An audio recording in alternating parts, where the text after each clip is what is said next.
edition of Time Out Overtime on the Time Out Overtime YouTube channel. I'm your host, Rick Arsenal. And before we get started today, we'll look at the last week's sports happenings. I'd like to say something about a really good person who, without his technical help, this production would be possible. Tim Lindley at Quality PC in downtown Hillsdale. Now, I don't have a script to talk from, but I can tell you, Tim spent countless minutes, hours with me trying to get this thing set up. He is the most knowledgeable tech guy in the Tri-County area here. Uh, if you're in the market for a new computer or a used computer or the computer you have now needs some repair done on it, Tim is your guy. You want to go in there and get in there and see him. If you have a flat screen TV, smart flat screen TV that you just bought and you need to get set up, go in and see Tim. He'll take care of you. He's a good man, good person. And like I said, he's tech savvy. You won't find a more knowledgeable tech guy in our area. So I don't, like I said, I'm not speaking from a script right now. This is all ad lib. So get in there and see Tim. He's downtown Hillsdale at the corner of Howell and Waldron Streets, 37 Waldron Street. Please get in there and see him. And when you do, tell him Rick sent you. Thank you. Yeah, thanks. Before we get started, I never really say too much about the Pistons, but something happened yesterday at Little Caesars Arena that I feel the need to talk about right now. There was a Pistons 20th anniversary reunion for the 2004 Going to Work team. Problem is, folks, nobody knew about it. I didn't find out about this until this morning. I wasn't aware of it. Yeah, they had Ben Wallace there. They had Rip Hamilton. They had Chauncey Billups. Rasheed Wallace did not show up. Joe Dumars was not there. And I don't know the whole story. I'm not in the loop on this one, but apparently there's a huge disconnect right now between Joe Dumars and the Pistons organization. I don't know if it has to do with him and the owner Tom Gores or what, but right now Joe Dumars doesn't want to have anything to do with his current Pistons regime, and that's sad. That's too bad. Believe it or not, I don't think Tom Gores was there. He wasn't seen, and I have to assume had he been there, he would have picked up the microphone and talked to the crowd. But then again, maybe he was afraid of getting booed. What is his team now? 12-46, something like that. You know, he bought this team for pennies on a dollar from Bill Davidson's widow. And his net worth since buying this Piston team is roughly $10 billion. I said it billion with a B, $10 billion. And he couldn't get on a private jet or something and fly in here and greet these guys who came back for this reunion. That's a bad look, Tom. You know, bad look. Now we know why the Pistons are what they are. I don't think much of the general manager, Troy Weaver.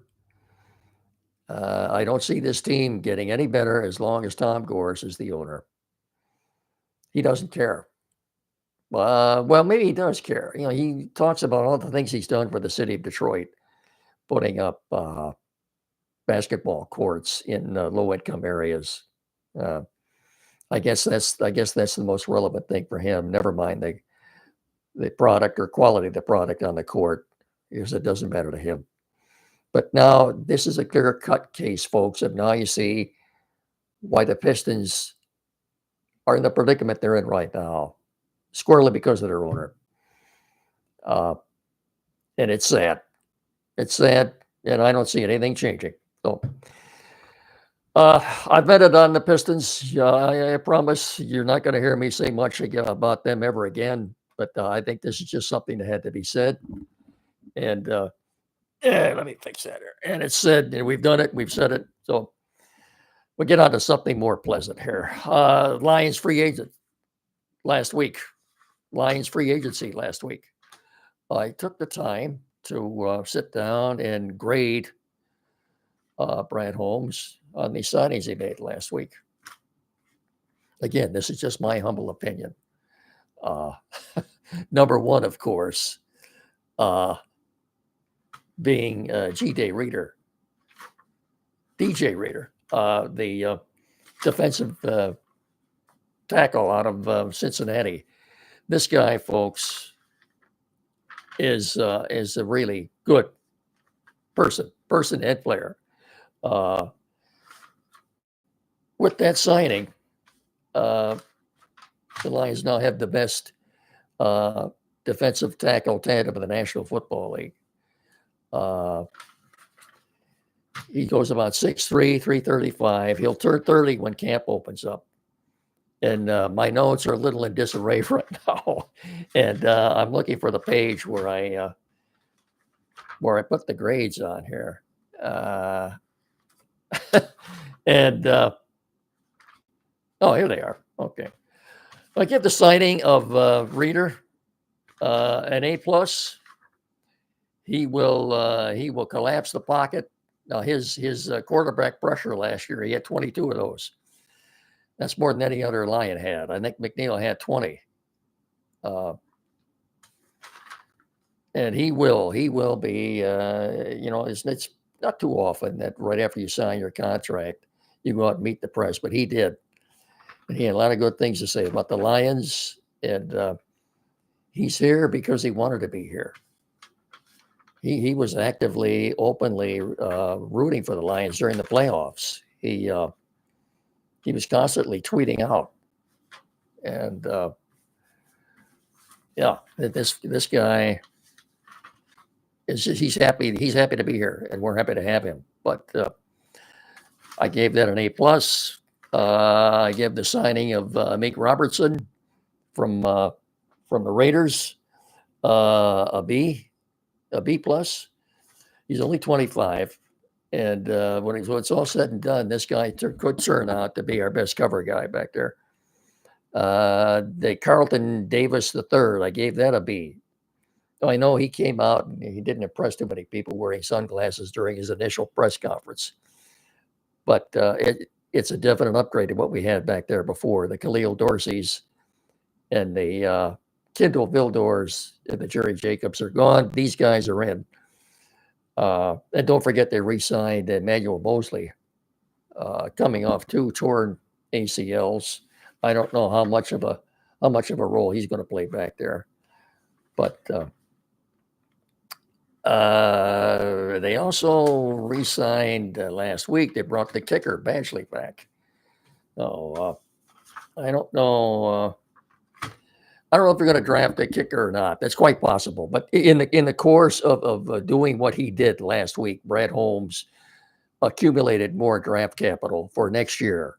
He got an extra 3rd round compensatory pick when they lost Jonah Jackson, and they got an extra 4th round pick, and they not only got an extra 6th round pick this year, the Davis deal, they got one next year. So he's got some ammunition now. The Lions' first 3 picks this year are at 29, 61, and 73. So if they feel the need, like there's a guy out there that they want to get that won't be there when it's their turn to pick, they can use this draft capital to pull off a trade, move up to get the guy. As far as position of need, as far as the draft goes, in my humble opinion, I would say first offensive lineman. Some of the mocks I've seen have been taking Zach Frazier, the center / guard out of West Virginia. Jackson Powers Johnson, the center / guard out of Oregon. So another draft mocked by EC Sports had them taking Brian Thomas, the big speedy wide receiver out of LSU. And I saw another draft that had been taking Chop Robinson, the edge out of Penn State, or Darius Robinson, the edge out of Missouri. It's Brad Holmes' philosophy that you fill a need through free agency. When it comes to the draft, you're always drafting the best available player, and I think he's going to stick to that. Let's hope for good weather, by the way, in downtown Detroit for the draft, which is now 38 days away. Yeah, okay. By the way, it's in Green Bay next year for all of you who may or may not have known that. So, uh, Tigers have had a good spring. Um, oh, there it is. No, one more. I forgot about Saturday. The Lions signed. They brought Donovan Peoples-Jones back on a 1-year, $2 million deal. I doubt very much they're bringing Josh Reynolds back. They did talk to him, but he was looking for more of like a 4 or 5 year deal worth about $4 or $5 million a year, and that was Lions didn't want to do that. I have no doubt he'll find a job with somebody, but it won't be here in Detroit. So good luck to Josh Reynolds wherever you sign. And two, don't forget the Lions could in the first or second round. It would not surprise me to see them draft a wide receiver. That's very possible. So I think that's all we had to say about the Lions today. I'm sorry I lost some of my notes. I've got a lot of papers on the desk here, and they're down there somewhere. I just can't find them right now. As far as the Tigers go, they've had a good spring. The main thing is they've been healthy, no serious injuries. Knock on wood. Riley Green has not broken a toe or done anything, run into a fence or anything. He's having a good spring, by the way. But the pitching is what's been really impressive for the Tigers. The starting rotation right now, opening day is about 10 days away at Guaranteed Rate Field in Chicago. And by the way, I looked at the long-range forecast. That's Easter weekend, which begins a week from Thursday, the 28th. And in Chicago and here, folks, the weather looks lousy the entire weekend. Right now, I think they might be lucky to get one game in. But anyway, the starting rotation right now, the top 3 spots, I think, are determined with the Derek Skubal, Kenta Maeda, and Jack Flaherty. And then you've got 3 guys vying for the last 2 spots. That would be Matt Manning, Casey Mize, and Reese Olson. They've all had good springs, too. So it's possible they could keep all 6 as starters and piggyback 2 of them. What do I mean by that? Well, let's say Casey Mize starts a game and he pitches 4 or 5 innings. They could bring Reese Olson in behind him to finish out.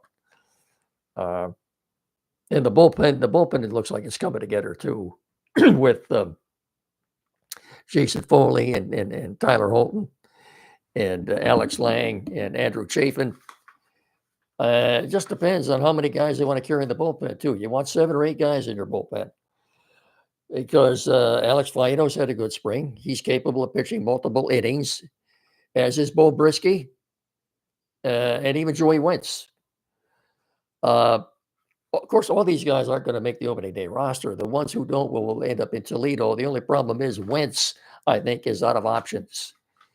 He's 26 and he's out of options. What do I mean by that? Well, I mean you can't send him to Toledo anymore. And if you put him on waivers, I don't see any way a left-hander that throws pretty hard like he does. I don't see any way he's going to clear waivers. So in other words, if he doesn't make the team, they're probably going to lose him. It's just the way it is. But and that's too bad because I still think he has some ability to help this team. But yeah, those 3 spots. What I was going to say though, whoever doesn't make the Tiger team and goes to Toledo, hey, Toledo's going to have a good team this year, folks. A lot of good players down there. Justin Henry Malloy's had a very good spring. I think he leads the team in home. Well, he doesn't know, but he just did his 3rd home run of the spring here the other day. And if he doesn't make the team, he's in Toledo. Buttheads are going to have a very good team this year. So if you plan on going down to watch Jackson Joe pitch, I don't think you should think too long about that because I don't think he'll be at Toledo very long. I expect him up here sometime in June. Jace Young more than likely will start the season at Erie, and I don't know how soon, just depending on how he performs before he gets to Toledo as well. But I'd like to think he'll be here sometime in the second half. So hey, it's just a 70-mile drive down there. I think it'd be worth watching these guys because in the not too distant future, they'll be at Comerica Park. Well, that's about all I had for now. Don't forget the Time Out Show every Saturday morning from 9 to 10 on WCSR 92.1 FM. And again, please get in to see Tim Lindley at Quality PC if you have any computer needs at all, whether it be a new or used computer, computer repair, electronics, uh, big screen, smart TV setup, whatever it is. Get in there and see Tim. He's at the corner of Howell and Waldron in downtown Hillsdale, 37 Waldron Street. Please get in there and see him. And when you do, tell him I said hi. And I tell him I sent you, in fact. Yeah. So that's about it for now. Until next week, folks, take care of yourselves, and we'll talk to you then. Bye-bye.